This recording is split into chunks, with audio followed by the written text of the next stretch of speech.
Alright guys, we got this Denver Nuggets How to Kill a Dynasty video. Let's check it out.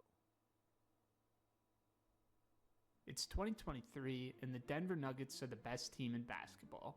A tubby 285-pound center who couldn't protect the basket was making the best defenders in the world look normal, slinging passes to a freaky podcaster, turning a dunk contest guy into the best role player in the NBA, and making a basic two-man game an unguardable weapon.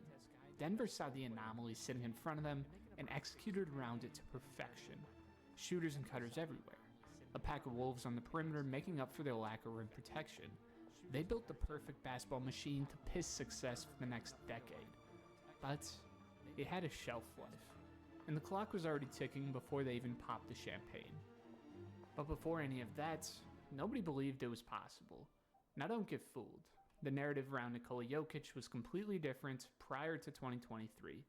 Yeah, he was a two-time regular season MVP, but the Denver Nuggets had been bounced out of the playoffs by the Lakers in the 2020 Western Conference Finals.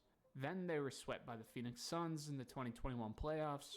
And then they were bounced by the Warriors in 5 games in the first round of 2022. So, people weren't as high on Jokic as you would expect. When you're being awarded as the best player in the world and still getting sent home by players you're better than, people start to talk. And when you're doing something that nobody has ever seen before, nobody believes it can work until it actually does. Because up until this point, even with the box score telling you one story, the eye test was screaming another. This heliocentric point center thing looked like a regular season gimmick, and playoff coaches were having no trouble picking all the holes in it they wanted to. From 2020 to 2022, Jokic averaged 7.7 assists per game during the regular season, one of the best passers on the planet regardless of position. But in those 3 playoff runs, his assists dropped to 5.7, 5.0, and 5.8. Coaches weren't stopping him. They were isolating him. Take away his passing lanes, make him score himself, and watch his teammates freeze up under the pressure. And that's exactly what happened every single time. But that wasn't the only problem. The defense was absolutely awful. In the 2021 playoffs, Damian Lillard went nuclear against Denver, averaging 34 points and 10 assists per night. With what was mainly a one-man wrecking crew, they still couldn't force a miss. Dame shot 66 true shooting percentage for the entire series, an absolute flamethrower that the Nuggets tried every solution for. There was none. He dropped 55 in Game 5, and Denver was just standing there thanking God every time. Yeah, I know. That was a crazy series from Dame. But also Denver's biggest problem, in my opinion, during that run was the role players were not that good. Like Monte Morris and Austin Rivers aren't key championship pieces, in my opinion. He missed a shot. 12 months later, when the Nuggets played the Warriors, they just couldn't contain Golden State's guards. Like, at all. Mind you, this was in the midst of the Jordan Poole explosion. Yeah, because you remember Jay McDaniels said that they're all bad defenders. Jamal Murray, all those guys on the outside are terrible defenders. It doesn't help that your center can't protect the rim at all, so, yeah. Dude was playing like a whole army of baddies were sitting courtside every night, so the Splash Bros plus Poole averaged 71.6 points during the series against Denver. Not only that, the Nuggets finished with the worst defensive rating among the 16 playoff teams. Their guard rotation was not ready for the challenge whatsoever. 2 years, 2 different matchups, same exact problem. But was this a product of the Nuggets guard rotation with dudes like Monte Morris, Jamal Murray, and washed up Austin Rivers? Or was this a product of the lack of rim protection behind him? If you had prime Dwight cleaning up for their mistakes, it's safe to say that Murray would have felt a hell of a lot more comfortable chasing down Poole on the perimeter. Some people thought it wouldn't matter if you had the best perimeter defenders in the league, if the guy behind them was an unathletic defensive liability. But then is when Bruce Brown and Kentavious Caldwell-Pope entered the scene. Before we get into it, this video is sponsored by ZocDoc. I'll be fine. 50,000 desires.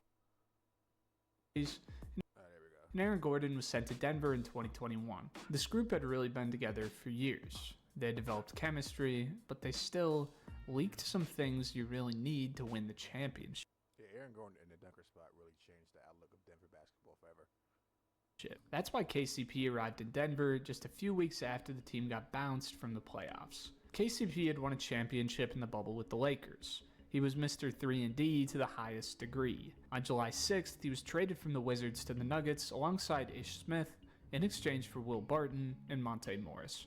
A pretty one-sided trade that gave Denver a high IQ perimeter defender who could knock down threes, stretch the floor, and most importantly, had already proven he could show up on the biggest stage. But KCP wasn't the only one arriving to turn things around.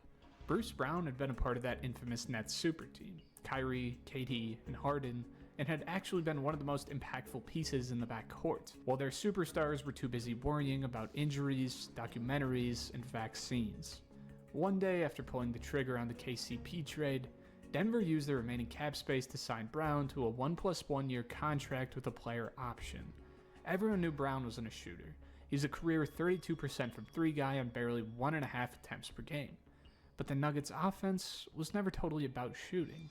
Bruce Brown was an excellent point of attack defender who could navigate screens, thrive in transition, and hit the cuts that Jokic's gravity created. But when Denver got these two players in back-to-back days in the first week of free agency, no one thought it would move the needle. And in a way, That was also, I never talked about the Nuggets, but the Lakers' downfall too was letting go of KCP and Caruso for Westbrook. That was because KCP saved you one about him, but he was an actual 3-and-D guy on 2 championship teams. they were damn right. When the season started, the Nuggets' offense was thriving, but the things they were supposed to fix on defense weren't fixed at all. When December 9th arrived, 24 games into the season, Denver's defense ranked 27th in the league. Only 3 teams in the entire NBA, including teams that were losing on purpose, were playing worse defense than this title contender. And then, something clicked. Everyone thinks the Nuggets just flipped the switch when the 2023 playoffs arrived, but this couldn't be further from the truth.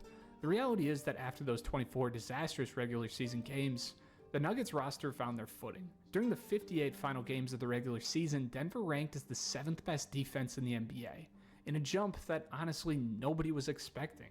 The scheme hadn't changed much, they just finally started using what they had. Bruce Brown was a point of attack bully. You might beat him, but after an elbow gets blown through your chest, you're already thinking twice. By that point, even with Jokic waiting for you, an increased effort on his part, mixed with some advanced rotational reads, got the job done just enough to be a competent paint defense. This opened up defenders like KCP. It also helps that the centers in the West, like Gobert, and I'm trying to think who else it was. Like I think Lakers had like Dwight Howard. No, not Dwight Howard. Like JaVale McGee. Like they are an offensive threat. So obviously Jokic doesn't really have to worry about them scoring as much. So that also I would say helped contribute to the defensive turnaround in the playoffs specifically. And Aaron Gordon to be as aggressive as they want. And all of a sudden, this cakewalk defense actually had real guys to throw at you. And hell, even at times, Jokic seemed to be brilliant as a big body that always stumbled his way into the right place. The Nuggets were 15-10 at that point. They went 38-19 the rest of the way, finishing as the first seed in the Western Conference. For the first time in the Jokic era, Denver was at the top of the ladder. Sure, people pointed to the defense finishing 15th overall, but context matters. Out of every NBA champion since 1949, only 2 won the chip with a defense ranked 13th or lower. Defense wins championship statistically 97% of the time. Denver wasn't that on paper, but since the wrinkles were ironed out, they sure as hell were. And Vegas still didn't care. Both the Suns and the Warriors were favored to come out of the West, from a worse seed. So when the playoffs started, people were still skeptical. Some fans thought this would be the same old story for the Nuggets, but this wasn't the normal Denver Nuggets run. Enter the Minnesota Timberwolves, the team that would end up becoming Denver's kryptonite for the rest of their existence. This team was young, hungry, and trying to build an identity around one of the biggest emerging superstars in the NBA in Anthony Edwards. They had size in Karl Anthony Towns and Gobert, with potential to shut down the biggest Nuggets offensive threat. They could pressure the basket against a team that was built with a pure rim protector. But most of all, this was just a gritty team that punches soft squads in the throat if you look at them funny. In theory, this was a bad matchup for Denver. However, Michael Malone solved the puzzle. The thing is, Denver used one of Jokic's biggest strengths to avoid physical half-court basketball, the outlet pass. The Nuggets played in transition, scoring 1.33 points per possession in the open floor. Jokic can push the ball up off the defensive glass. Who's the better outlet passer, Kevin Love or Jokic? That's what I want to see. Probably Kevin Love, though. That's better than any human to ever walk Earth. And what better way to finish against Gobert than to just beat him to the basket in the first place. But when they faced Minnie's half-court defense, they also had a plan, which basically was to punish the double big lineup as much as humanly possible. If Gobert picked up on Jokic, he would just be... That's what I'm saying. Like, guys like Rudy Gobert, you really don't have to worry about covering offensive. Worried about his offense because he does nothing. He's a defensive player. So, obviously, like, if Jokic gets beat, if someone gets beat, Jokic doesn't have to really worry about if I slide, can the center kill me, because Gobert really can't do anything outside of the painted area. Stretching the floor, taking the best rim protector in the world at that time out of the restricted area, and creating a lot of space for the rest of the Nuggets offense. If Towns picked him up, he would just play physical basketball in one-on-one against the guy whose biggest kryptonite is his foul issues. Jaden McDaniels wasn't there yet, so Minnesota couldn't use him as the ultimate perimeter diffuser, and for the first time of his career, Jokic averaged 9 assists per game in a playoff series, finishing the job in just 5 games. Jamal Murray helped him out a lot, scoring at volume and punishing all of the drop coverages Minnesota threw at him in the pick and roll. Minnesota was forced to pick their poison, and none were the right answer.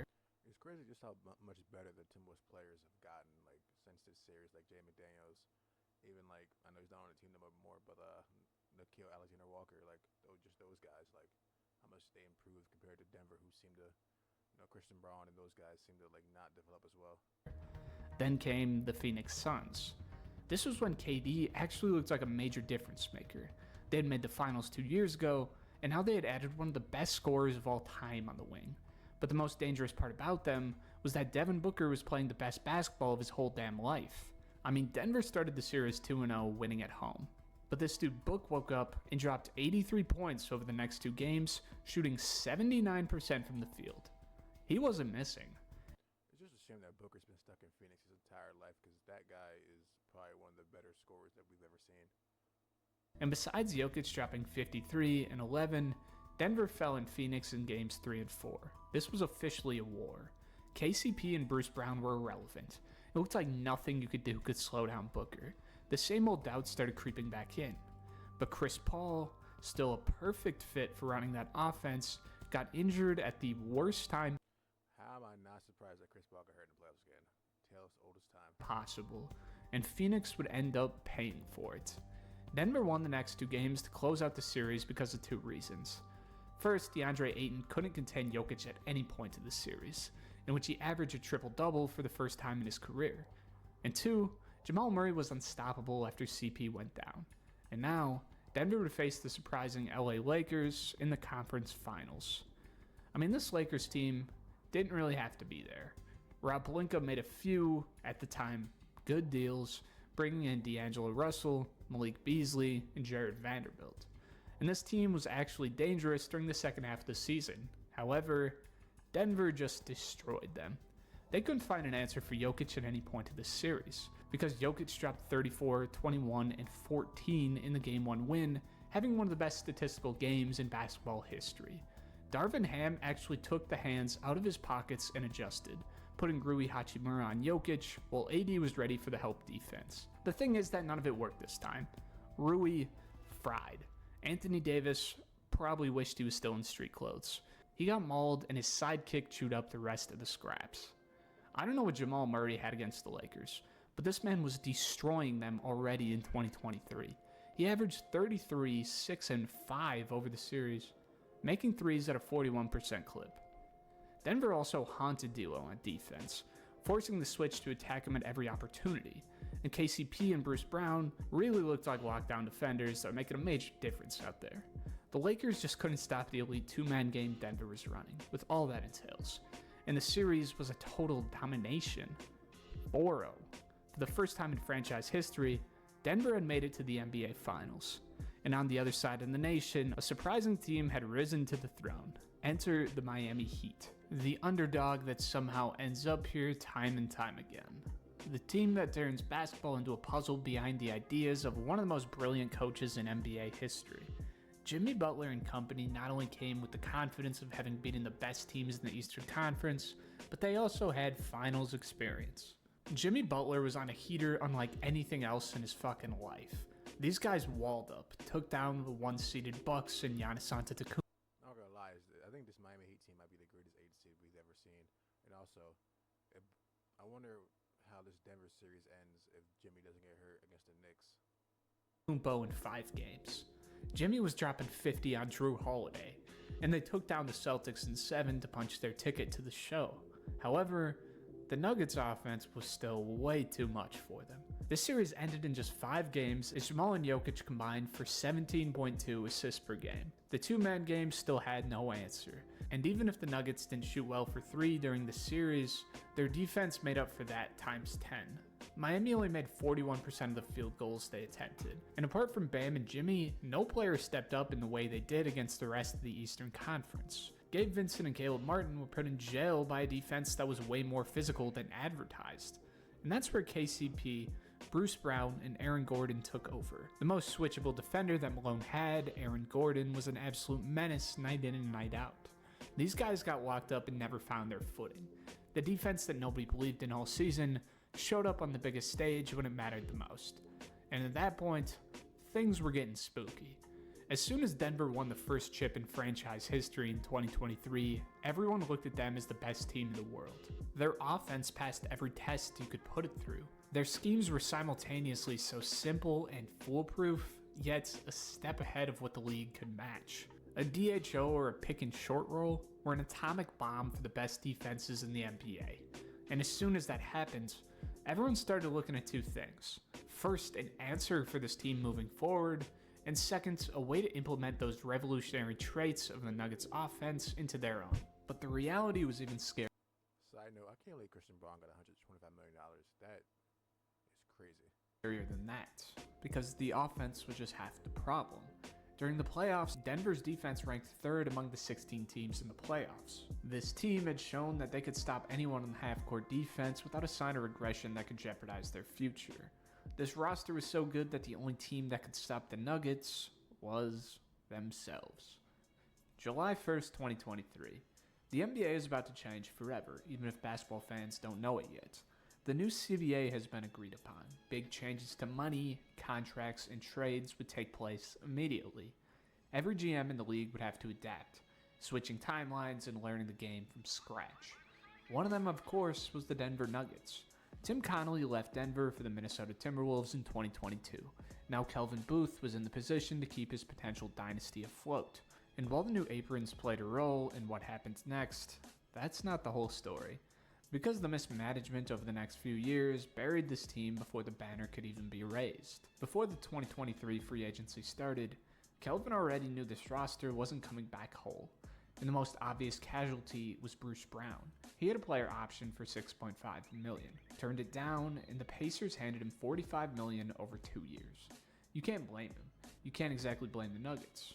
Jeff Green and Thomas Bryant walked out the door too, with the new aprons making it impossible to bring them back. And the replacement for Bruce Brown was Justin Holiday. The Nuggets drafted Strother, Pickett, and Hunter Tyson, but none of those guys were ready. The roster looked virtually the same on paper, but paper doesn't account for the fact that someone still had to cover those minutes. And that assumption would only hold up if everyone else performed exactly like they did the year before. The truth is the 2024 Nuggets were actually better. Like, much better. They went from 53 to 57 wins, finishing 2nd in the West, and most importantly, they played the best regular season defense in the entire Jokic era. Malone maintained that same energy, the same identity they were known for. Denver ranked 7th in defensive rating and looked like a team that had something real. Bruce Brown was missed in transition, but it looked like they had actually improved just by maximizing what they already had. Or that was the theory until the playoffs arrived. The 2nd-seeded Nuggets faced the 7th-seeded Lakers in the first round that felt completely different from the year before. The Nuggets were scarier. The Lakers were a shell of what they were in 2023. LA fought hard, kept games close, but somehow always found a way to let it slip. Jamal Murray wasn't even playing his best basketball, which was strange. Yeah, this was the series that the Lakers, I think, led every single game and got swept. Because he genuinely hates the Lakers, but he still made one of the coldest game winners in recent playoff history. And honestly, the Nuggets were just far superior during the whole series. But in the second round, instead of a team that was regressing, a totally improving team in the midst of a breakout was about to face them. The Minnesota Timberwolves were back, and they were back for blood and revenge. Tim Connolly, the man who built Denver, was now running Minnesota's front office. He knew every secret, every tendency, every crack in the foundation. and he had spent 2 years building the exact team to exploit it. The size to bother Jokic, the physicality to rough up Murray, the perimeter length to eliminate the easy reads. Oh, and now they also had Jaden McDaniels. Minnesota won Game 1 in Denver 106-99, then came back and absolutely dismantled the defending champions in Game 2. And the most humiliating part, Rudy Gobert wasn't even there. He was back in Minnesota for the birth of his kid. Minnesota didn't care. They went on a 43-18 first half run, built a 26-point halftime lead, the largest in Denver home playoff history, and won 106-80 without their best defender even in the building. Edwards and Cat dropped 27. Murray shot 3 for 18. Malone got so frustrated he sprinted onto the court and got in the official's face during a timeout. The Wolves looked like a pack of wild dogs out there. This first half outing was one of the most impressive stretches of defensive excellence we've ever seen, and the Nuggets were just the sorry-ass victims. Denver rallied, won 3 of the next 4 games to force Game 7 at Ball Arena, and then the most unlikely thing happened. With the Wolves clinging on to a 2-point lead in the fourth quarter, Rudy Gobert, the guy whose entire career has been built on basically never doing this, caught the ball on the wing, spun out of the double team, and hit the turnaround fadeaway over. Listen, if Rudy hits that on you, shake his hand, you say, all right, see you next year, guys, because that's just a shot that he's never going to make 10 times out of 10. Jokic to push it to 4. Edwards looked at the bench and said, yeah, we got him. Reggie Miller on the broadcast completely lost it. Did Rudy Gobert just pull the Michael Jordan? Minnesota had trailed by 20 in the third. They came back anyways. The largest second half comeback in Game 7 history. Jamal was a ghost the entire series. MPJ, who had just torched the Lakers, vanished against a more physical team. And when Jokic needed someone to step up, nobody was there to answer the call. For the 6th straight year, the NBA would crown a new champion. While the rest of the league kept evolving, the Nuggets kept trusting their original idea, their original game plan, but the clock was running. The NBA moves fast and the money was drying up, and those two problems were about to collide at the worst time possible. In the 2024 offseason, Denver had a payroll problem. Murray's contract was expiring, Gordon's was expiring, and both were about to get paid in a major way. Murray got a 4-year, $208 million max, a bold commitment for a guy who had just played 172 games out of the possible 328 over the last 4 seasons. Gordon got a deserved $133 million over 4 years. Those 2 deals landed on top of a payroll that already had Jokic and MPJ on max money, and that left nothing for KCP. One of the most attractive free agents on the market, he walked to the Orlando Magic on a $66 million deal that Denver simply couldn't match. The man who had given them a championship defensive identity was out the door for free, and his replacement was Russell Westbrook. Dario Saric and Duran Holmes filling out the roster, but weren't moving any needles whatsoever. From the 2023 championship team, I thought Russ played pretty well for Denver, just because, not going to lie. I thought Russ did him and Jokic's 2-man game was pretty good that year. Denver had now lost Bruce Brown, Jeff Green, and KCP without replacing a single one of them at the same level. Booth's philosophy was simple: develop what you have. Keep the cheap rookie contracts, fill the rest with exceptions and minimums, and hope the young guys follow the same path as Jokic, Murray, and MPJ. Christian Brown, Peyton Watson, Julian Strawther, they were the bets. But this is basketball. Not every guy you draft becomes what you need him to be. In the end, a lot of people blame the personal losses of the Nuggets on the fact they wouldn't get into the second apron. Or in other words, they hoped to duck the tax. But reality is, Booth wasn't making the best decisions even if that was the case. The 2025 Nuggets had some real bright spots. Brown exploded into a legitimate offensive weapon. Bruce Brown on steroids, basically, blowing by defenders and making a living off backdoor cuts. MPJ was having his best season. Westbrook actually accepted his role and looked like a legit 6th Man of the Year candidate. On paper, this team looked functional. But Malone had quietly abandoned the defensive identity that won them the chip. In 2024, they had ranked 8th in defense. In 2025, they fell to 22nd. Brown was electric, but he wasn't KCP on that end. The intensity top to bottom was nothing compared to just 2 years ago. And when you see your coworkers half-assing it for the same paycheck, why don't you do the same? The offense was working, but defense wins championships, and Denver had stopped playing it altogether, Jokic included. They won 7 fewer games than the year before and fell to the 4th seed. The pieces were still there, the discipline wasn't. And then, things got weird. On April 8th, 2025, the Nuggets fired Mike Malone and Kelvin Booth with 3 games left in the regular season. A championship coach on a contending team fired out of the blue right before playoffs. The relationship between the two was beyond broken. Journalists reported an internal Cold War had been brewing for months. Booth wanted to develop young talent to keep the finances straight. Malone just wanted to win, fitting veterans like Westbrook more minutes just to stay competitive. Neither was willing to budge, so they cleaned the house. David Adelman took over with 3 games left and basically let the team coach itself. Then Tenzer was named the interim GM. The vibes were off heading into the playoffs, to say the least, but this team had won the chip just 2 years ago with a very similar roster. The offense was improving. When things mattered, they could flip the defensive switch, or at least that was the theory. In reality, the Clippers pushed them to Game 7 in the first round, with Kawhi and Harden taking turns torching them before Denver barely escaped. It was a warning sign nobody wanted to admit, because another team was coming. Enter the Oklahoma City Thunder. This team had its superstar. Yeah, that was honestly, I would argue, the biggest reason the dynasty ended was the emergence of SGA and OKC. Oops. The only guy at the time that could contend for the best in the world title with Nikola Jokic. They had a powerful offense built around driving and kicking, facilitated by the best ISO player in the league. And they had the most powerful, intense defense that anyone in the NBA had seen. Chet Holmgren, J-Dub, Hartenstein, Caruso, Dort, Case and Wallace, they were deep, and they had lockdown defenders in virtually any position. Denver stole Game 1 on the road. Down 11 with 4 minutes left, Jokic dropped 42 and 22. And Aaron Gordon hit a dagger 3 with 2.8 seconds remaining to win 21-119. Championship DNA at its finest.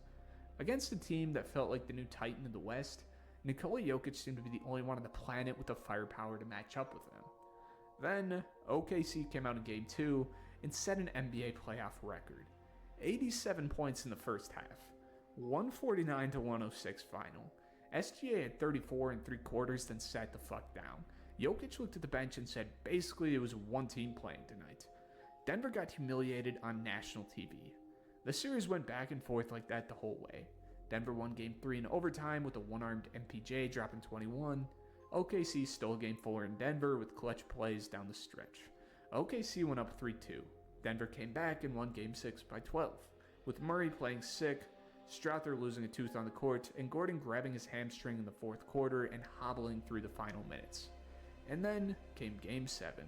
Aaron Gordon was extremely close to not playing. He dressed anyway. Denver jumped out to an 11-point lead in the first quarter. The crowd went quiet. And then J-Dub, who had scored 6 points on 3 for 16 shooting in Game 6, woke up and scored 17 points in the second quarter alone on 8 for 11 shooting. He stripped Jokic, he threw down dunks, he hit threes. OKC closed the half on an 18-5 run, 60-46 at the break. Case and Wallace caught a pass in transition with only him and Jokic between him and the rim, and throw down a vicious one-handed dunk that nearly took the roof off Paycom's center. OKC forced 23 turnovers and turned them into 37 points. SGA finished with 35, final score 125-93. Denver didn't just lose, they got dismantled in Game 7 while the best defender played on one leg. The Thunder looked like one organization moving in the same direction. Young, deep, perfectly timed, built by one of the best GMs in the league. Meanwhile, Denver looked like a team that still had Jokic, still had championship memory, but had spent 2 years arguing over how to replace the pieces that made the memory real. The Malone and Booth firing wasn't the cause of the problem, it was the symptom of an organization that had completely lost its way. The window wasn't closing, it was already shut. Nuggets fans had been asking for change for years. 3 seasons of stagnation, recycled rosters, and hopium that the original idea would still somehow work. But Tenzer hadn't arrived at the GM position to watch this team collapse on his watch, and he made that clear immediately. First, Denver extended Christian Brown on a $125 million contract. That is called the Jokic tax because there's no way Christian Brown gets 125 anywhere else. The last real money they had available. Probably overpaid for a guy who broke out exactly at the right moment, but the moves around it hopefully made up for it. In the biggest reshuffling of the Jokic era, Denver shipped MPJ's near max contract to Brooklyn for Cam Johnson. Nuggets fans had grown tired of MPJ's ball stopping, his disappearing acts in big series, and the feeling that his ceiling had already been reached. Johnson was a cleaner fit. He's higher IQ, better shot selection, and had some finals experience. Done deal. They added Jonas Valanciunas as a backup big to make the Jokic minutes less painful. They even brought back Bruce Brown and signed Tim Hardaway Jr. for shooting depth. For the first time since 2023, Denver looked like a team built to go to war with the most physical teams in the West. The Thunder, the Wolves, the emerging Spurs. Tenzer had done in one offseason what Booth couldn't do in 3. And during the regular season, this team was cooking, at least on the offensive end. They built the second best offense in NBA history by offensive rating, returned to a slower pace under Edelman, and Jamal Murray was healthy and dominant for the first time in years. Cam Johnson fit immediately. Watson emerged as a legitimate scoring threat off the bench. This roster had more depth than any Denver team since their championship run. But the defense was a disaster. Again. Even playing at the slower pace that had always correlated with their best defensive seasons, they finished way below average in defensive rating. No excuse for it this time. This roster was built, the pace was right, the effort wasn't there. They finished 54-28, third in the West, and waiting for them in the first round was Minnesota. The vibes were different this time. Denver was missing Watson and Gordon, their two most important defenders, got at the worst moment possible. But Minnesota wasn't exempt. It went down with a knee hyperextension. DiVincenzo popped his Achilles. Ayo Dosunmu, who had been playing some of the best basketball of his life, went down with a calf injury. Both teams were... They only lost to a team led by Jaden McDaniels and Rudy Gobert. Denver should be ashamed of themselves this year. Walking wounded. There was no excuses. And the craziest thing of the entire series, without a single doubt, was Jaden McDaniels calling out every single player on the Nuggets by name, saying they're bad defenders. Go out for Jokic, Jamal, all the bad defenders, Tim Hardaway. Said Minnesota just had to go after them. No kidding, this dude just started name-dropping mid-interview. Just after that, the Wolves won the paint battle every single night. Gobert domed Jokic in every way possible. Rudy Gobert turned the most unstoppable offensive force on the planet into a bum.